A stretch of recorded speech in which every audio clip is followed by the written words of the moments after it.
let's break this down. Now, Jon Jones has done surprisingly well in the media for himself ever since his last fight at Madison Square Garden. He didn't do great leading up to it. It did not draw and sell as well as it could have drawn and sold, but when you have the principal in Jon not out there doing his thing, it's where you end up. But since then, he's done very well. Even with the accusations and or charges, whatever that was in New Mexico, Jon's done fine with it. To my knowledge, he's never addressed it at all, which is fine. That's one way of dealing with that. So Jon gets offered a couple of days ago, gets informed to us, he gets offered to fight Fedor in Red Square. I want to say bare knuckle. Since Dana said I won't allow him on the White House card, Russia makes an offer to Jon to have him fight Fedor, bare knuckle, Red Square. And the validity of that offer, their ability to hold an event in Red Square, their ability to get Fedor into the ring to do bare knuckle, I don't actually know. But the guy that made the offer looked really nice.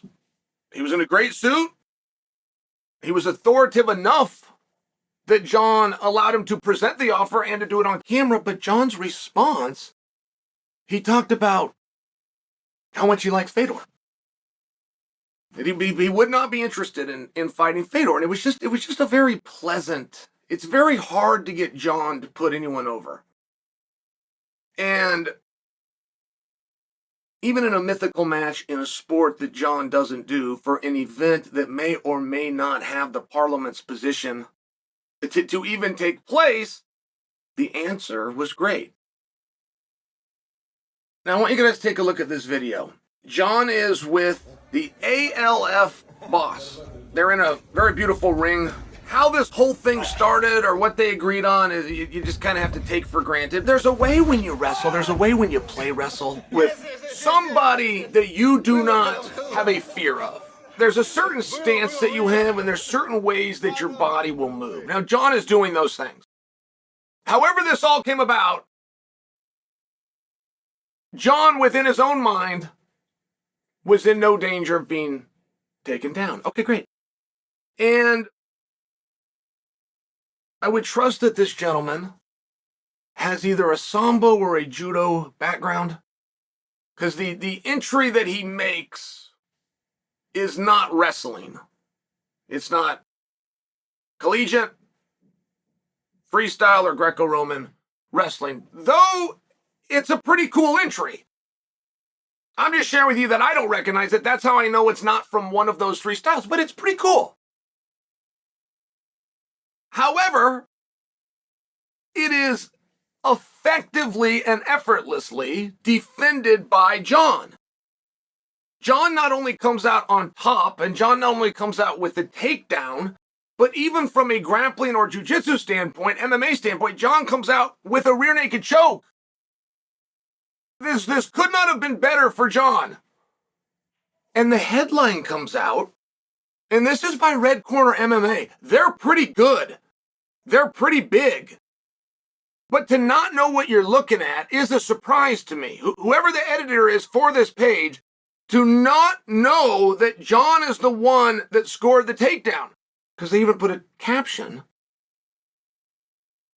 Alfredo gave his backup shortly after.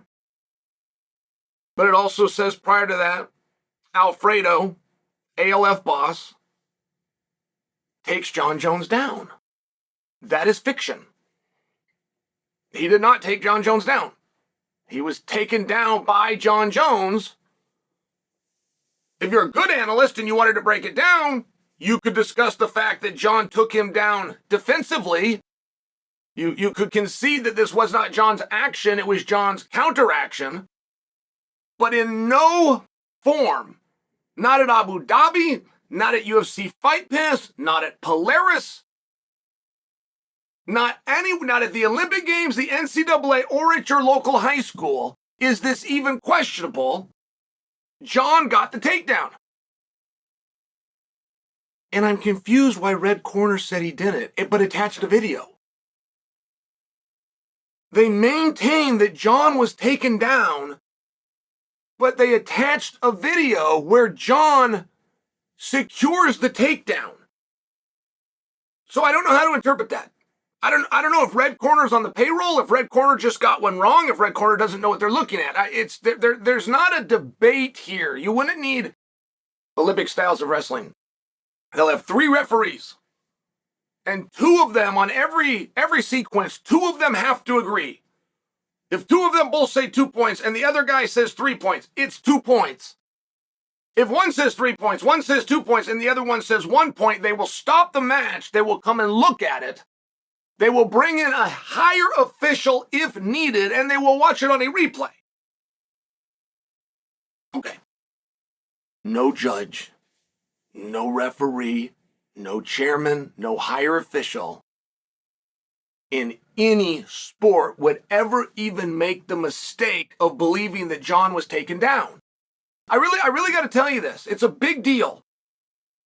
And it's a big deal because some of the best work of Jon Jones has come from this type of crap. He just did this. He was in a living room or something. I mean, this just came out. It was like a month ago, and he was taking on a judo guy. And the guy was much smaller, and the guy was very skilled. The guy understood the footwork of judo. He understood this, and then come sweep the other way. He was very skilled.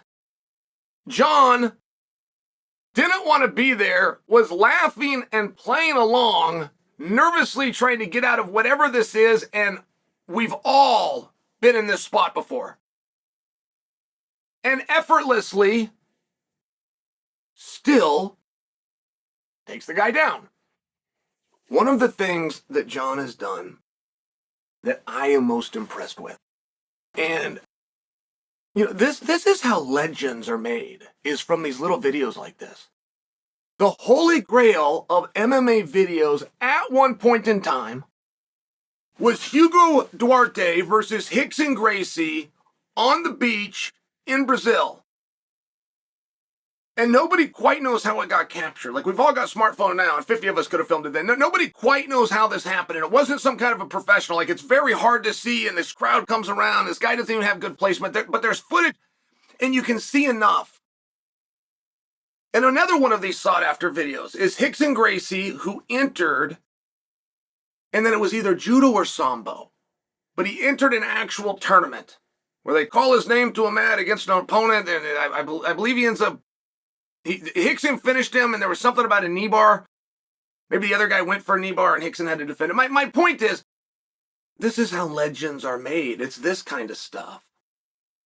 A good athlete and a good sportsman can train and prepare and show up.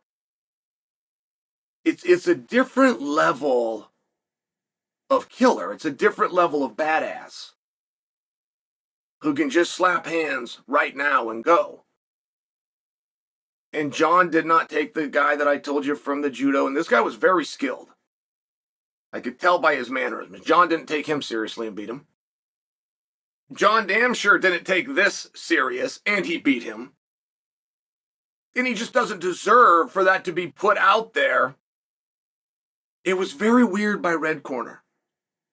I mean, it makes me question the validity and the credibility of other things that I read by Red Corner. There is no way to possibly conclude that Jon didn't get this takedown.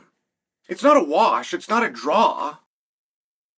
It's 100% and clearly for Jon. I got to tell you that. I'm bearing my lead. The thing that Jon did that I personally am most impressed with, he was at a signing. And I know Jon well enough to know he was hungover. And while he's at this event doing a signing, they're running a jiu-jitsu tournament.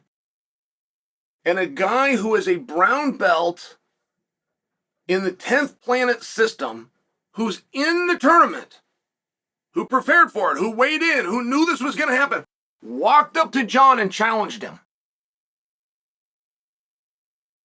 Jon said, okay. Walked out there with no warm-up, kicked his shoes on, and proceeded. He played with the guy. He played with the guy the same as he did this first video, I'm telling you. The same as he did here in this video that Red Corner is misrepresenting. Jon played with the guy and ultimately finished him. And I can just tell you, whatever level of athlete that was or however skilled that guy was is absolutely subsequent to the fact that he was prepared. It was his idea. He ambushed Jon. And he got whipped. You do anything to have some video footage of Bruce Lee and Chuck Norris when they used to train in Bruce's backyard. That would be so coveted if you could have that. Well, this is the same thing. The best fighter of all time is giving you videos and allowing you to watch it without charging you. And all three guys, from the one that Red Corner got wrong to the judo guy a few weeks ago, back to the 10th Planet guy, all filmed it and made sure it was filmed because they believed they were going to win. And if you can't appreciate that from Jon, I think that you and me just can't be friends.